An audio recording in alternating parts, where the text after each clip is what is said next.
Bueno, pues muchas gracias, muy buenas tardes a todas y a todos ustedes.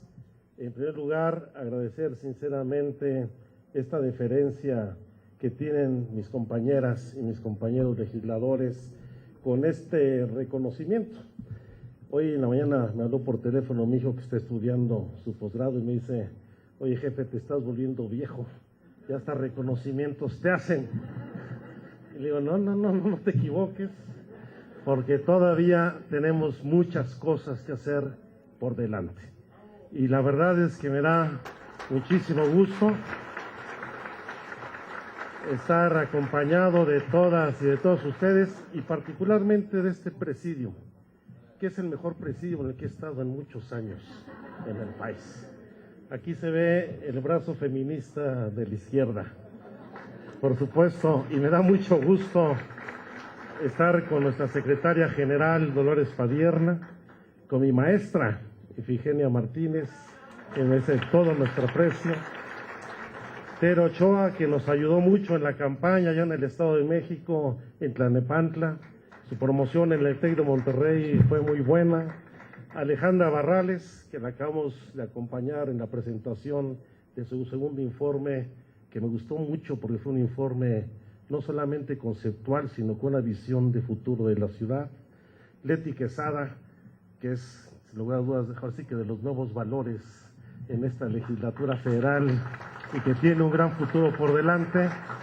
Y con Leti Bonifaz, que trabajamos juntos ya desde hace rato, desde la Secretaría del Medio Ambiente en el gobierno del Distrito Federal, y que fue una pieza clave que nos ha ido mucho al cierre de nuestra gestión en la jefatura de gobierno y que nos va a seguir echando la mano en muchas cosas, entre otras las denuncias penales que todavía tengo abiertas ahí como parte del proceso electoral.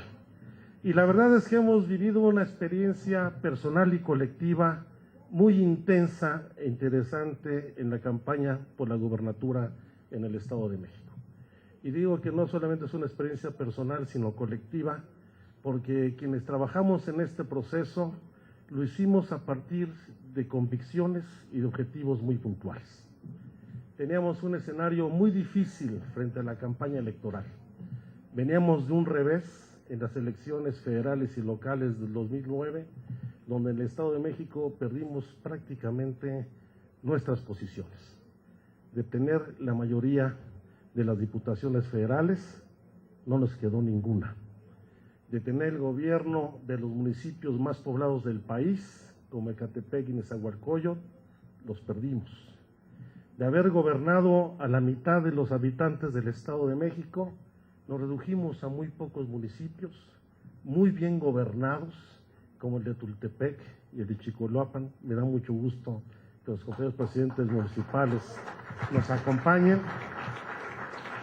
Pero perdimos posiciones que indudablemente permitieron no solamente que el PRI capitalizara esta derrota nuestra, sino que estuviéramos en un escenario muy adverso para la campaña electoral. En enero de este año teníamos una intención del voto con las Izquierdas Unidas de solamente el 11%. Y teníamos el riesgo, además, de una división dentro del PRD y de las izquierdas que nosotros, junto con muchos más, decidimos enfrentar.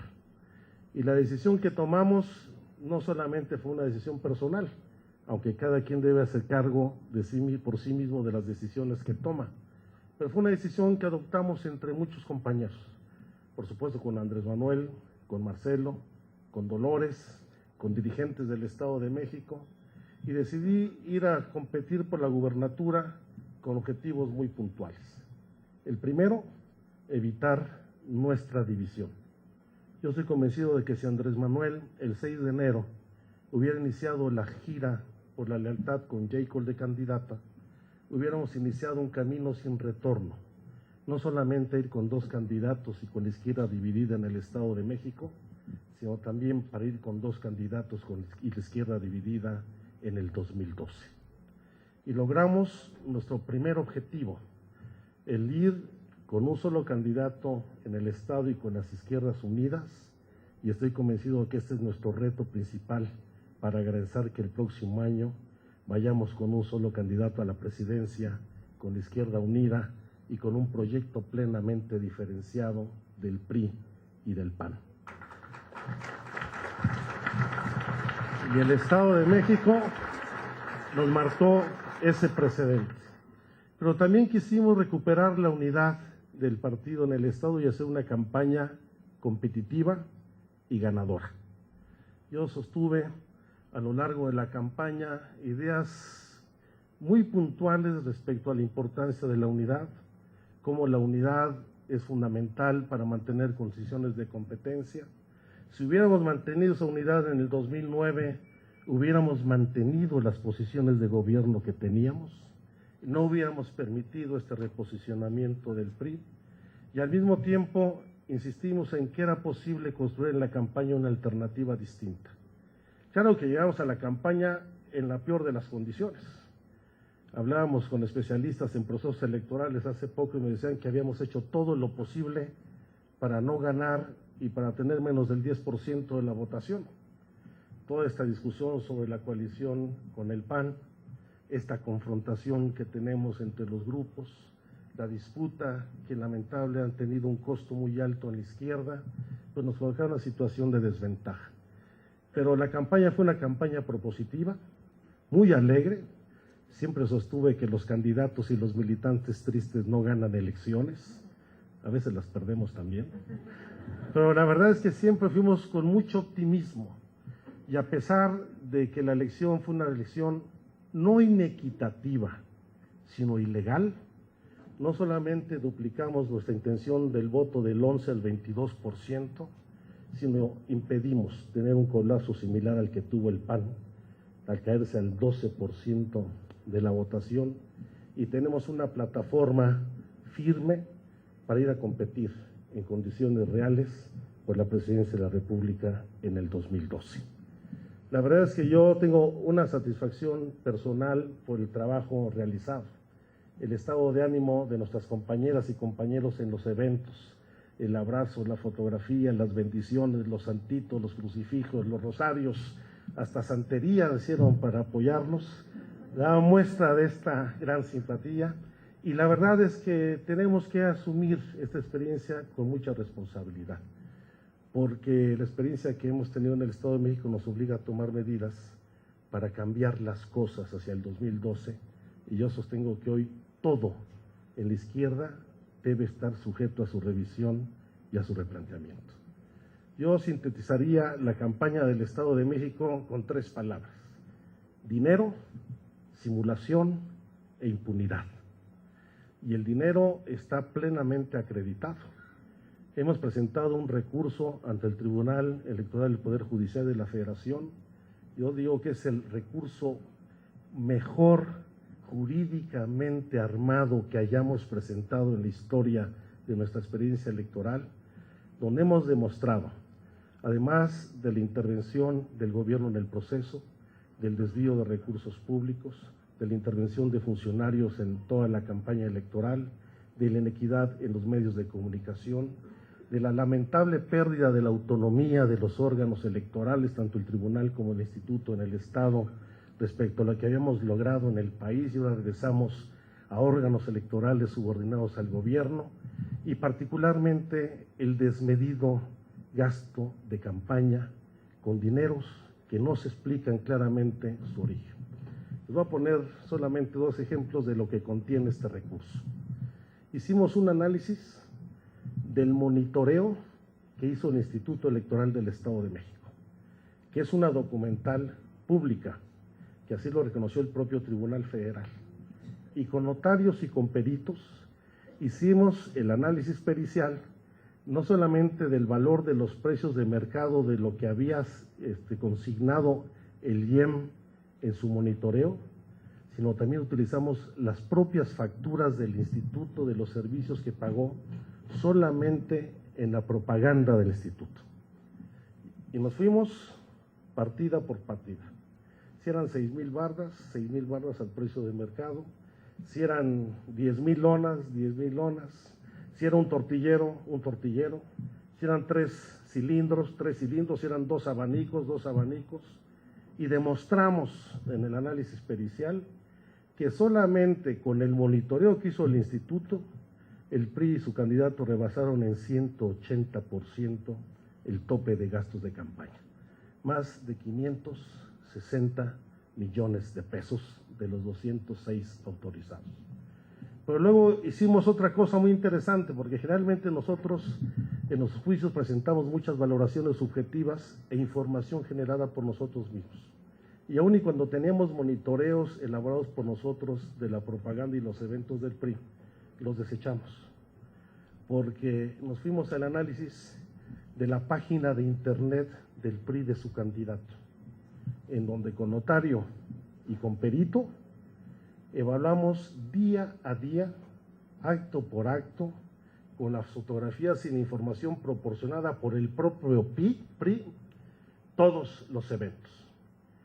Y el resultado del peritaje nos arroja que el PRI se gastó solamente en los conceptos que dio a conocer más de 1.800 millones de pesos, sin considerar las despensas, los bultos de cemento que repartieron, el dinero en efectivo que repartieron, e incluso sin considerar los helicópteros y el pago a notarios, porque por cierto, los notarios que dieron fe de los 6,000 compromisos del candidato del PRI, pues no fueron reportados el pago de sus honorarios en los gastos de campaña, ni tampoco si fueron aportaciones en los ingresos de campaña del PRI.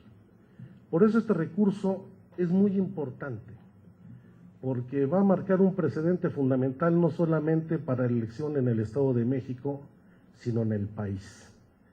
Porque se lo decíamos al presidente del tribunal, al magistrado Alejandro Luna, yo creo que ya el Tribunal Electoral tiene que dirimir 3 asuntos que desde el 2006 están sin resolver. 1, la presencia del dinero en las campañas. 2, el asunto de la inequidad en los medios. Fíjense que también presentamos con un estudio de Ipsos, la empresa que hace los estudios de rating a TV Azteca y a Televisa, cómo los impactos fueron inequitativos, ya que si bien tuvimos la campaña que tuvo la mayor penetración en medios de la historia de nuestro partido en el Estado, donde al igual del candidato del PRI llegamos por lo menos en una ocasión a 6 millones de lectores, la frecuencia de los mensajes en los medios en favor del candidato del PRI le permitió tener 45 millones de contactos más que los que nosotros tuvimos a través de las inserciones pagadas, las gacetillas y las noticias pagadas simuladas como entrevistas. Entonces, dinero, medios y violación a la ley. Porque lo que está en litigio ahora no es si las violaciones y irregularidades cometidas en el proceso electoral incidieron o no en el resultado. No nos importa si son determinantes o no. Bueno, ya dijeron en el 2006 que en el 0.56% de diferencia no fue determinante la intervención ilegal de los empresarios, la intervención ilegal de Vicente Fox, la guerra sucia. Ahora con más ganas van a querer decir que no fue determinante en los resultados. Ese no es el litigio. Queremos demostrar que no solamente las irregularidades existieron, sino que se sancione. Lo que está en litigio es si se vuelve o no a ser rentable la violación en la ley en función de los objetivos electorales. Y queremos que todas las irregularidades se sancionen. Por eso digo que no solamente fue una elección inequitativa, sino ilegal, y la resolución que adoptará el tribunal en los próximos días, mañana tiene que emitir su resolución el tribunal en el Estado, y antes del día 15 el Tribunal Federal va a marcar el perfil de la actuación del Tribunal Federal de Selección Federal. Y esto, por más que haya habido silencio y control de daños, como acostumbra el gobierno del Estado de México en los medios, va a tener implicaciones jurídicas y políticas de mayor prioridad. Y vamos a seguir a cerrar este proceso y más, porque como lo he hecho en las últimas semanas y lo seguiré haciendo, seguiremos recorriendo el Estado de México y todo el país, porque ahora tenemos otras tareas. Y a partir del jueves me incorporo de nueva cuenta a la Cámara de Diputados. Como diputado, estrictamente, no pretendo buscar la coordinación del grupo, porque tengo muy claro cuál es el papel que debo desempeñar ahora como político y como legislador.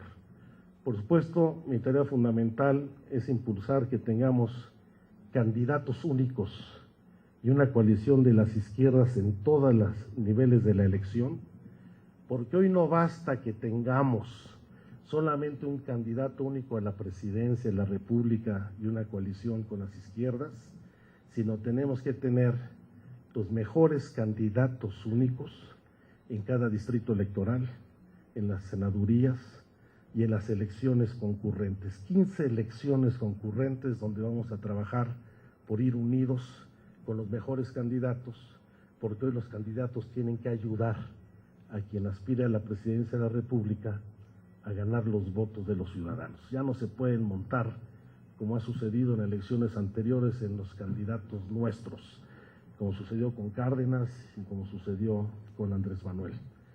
Y a eso vamos a abocar particularmente en nuestro desempeño político. Y como legislador vamos a ir a dar la pelea para ver esta agenda legislativa que va a ser determinante en las próximas semanas. Por supuesto que queremos que salgan adelante las reformas en materia de seguridad que requiere el país.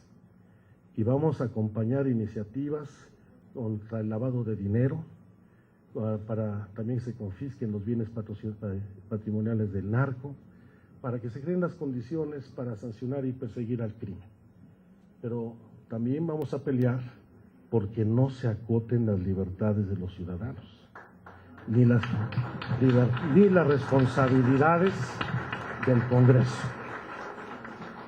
Y podemos acompañar la ley del mando único siempre y cuando se elimine de la iniciativa la disposición que establece que el secretario de Seguridad Pública puede atraer y concentrar el mando de las policías estatales y municipales.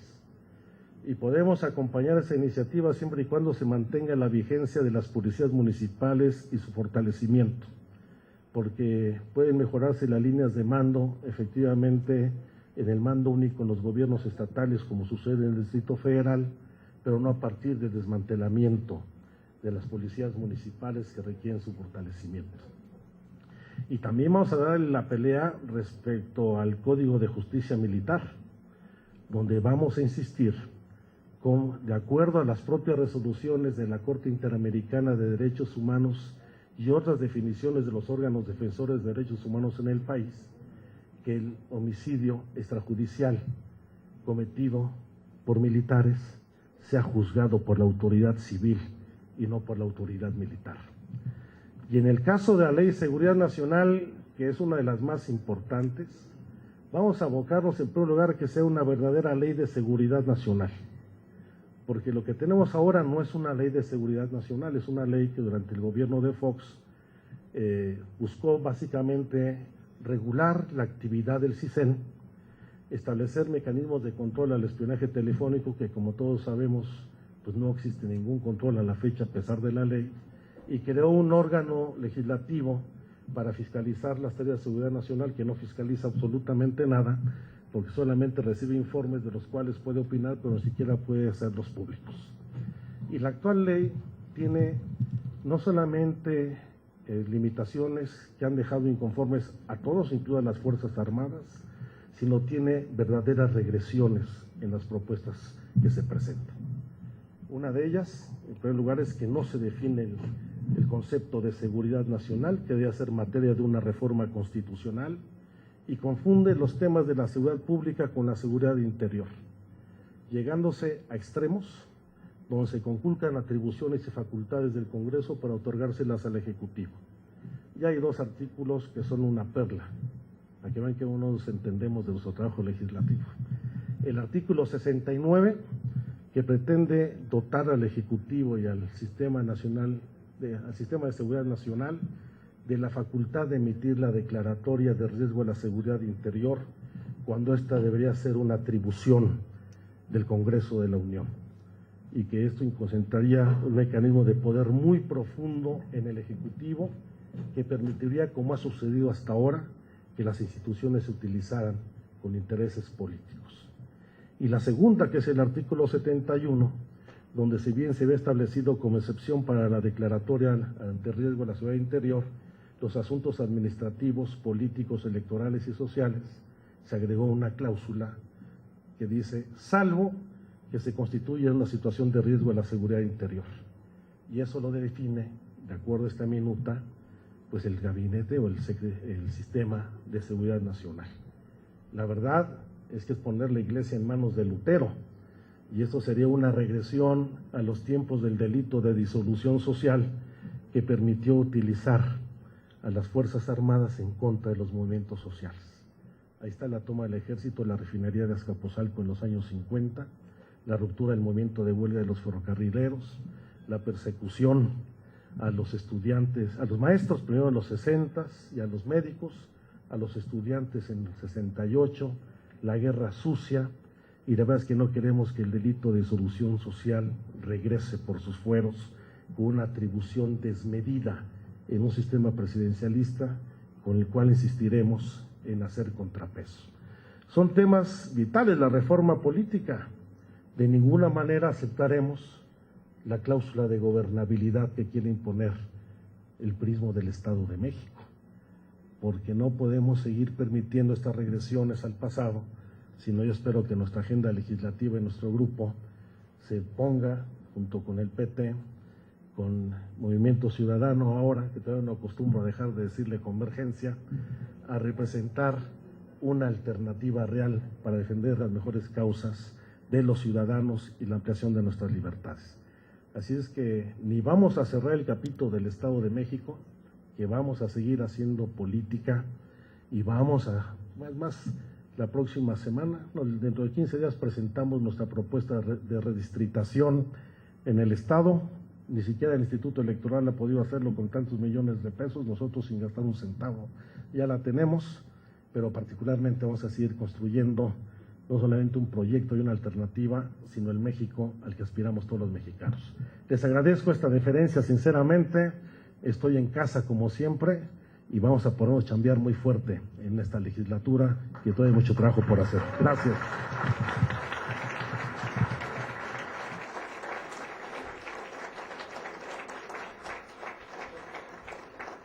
También se encuentran Arely Cano del InfoDF, el diputado Amadeo Espinosa, diputado federal del PT. Muchas gracias por estar aquí. Y a nuestro compañero Alejandro Encinas Rodríguez, los diputados federales del PRD, a nombre de ellos y su dirigencia, extendemos un reconocimiento a nuestro compañero Alejandro Encinas Rodríguez por su destacada participación en las pasadas elecciones en el Estado de México como candidato a gobernador por la coalición del PT, PRD y Convergencia Unidos Podemos Más. Gracias, compañero Alejandro, por tu congruencia.